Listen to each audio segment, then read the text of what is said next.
Hello guys, তো চলে এসে একটা নতুন মজার রিজনিং নিয়ে। তোমরা যারা পারবে তারা কমেন্টে অ্যান্সারটা জানিয়ে দাও, যারা পারবে না তারা দেখে মনোযোগ সহকারে শিখে নেবে। ভিডিওটি শুরু করার আগে বলছি, যারা ভিডিওটি এখন দেখছো তারা অবশ্যই লাইক, শেয়ার এবং সাবস্ক্রাইব করে পাশে থাকো, সাপোর্ট করো, যাতে আরও নতুন নতুন মজার রিজনিং তোমরা আমার থেকে শিখতে পারো। আরও নতুন নতুন মজার রিজনিং আছে, তোমাদের আরও শেখাবো। তোমরা যত সাপোর্ট করবে তত নতুন নতুন মজার রিজনিং তোমাদেরকে শেখাবো। তো চলো রিজনিংটা করা যাক।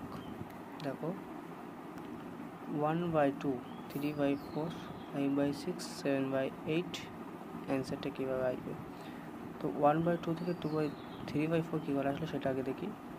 প্রথমে আমরা ডিস্টেন্স দেখবো। দেখো, 1 থেকে 3 গ্যাপ কত 2, 3 পরে 5 গ্যাপ কত 2, ঠিক তেমনভাবে 5 থেকে 7 গ্যাপ কত 2, ঠিক তেমনভাবে আবার গ্যাপ 2 নেব আমরা। 7 থেকে এগুলো 9 বাই এর নিচেরটা ডিস্টেন্স দেখব 2, 4 আর 2 6, 6 আর 2 8, 8 আর 2 10।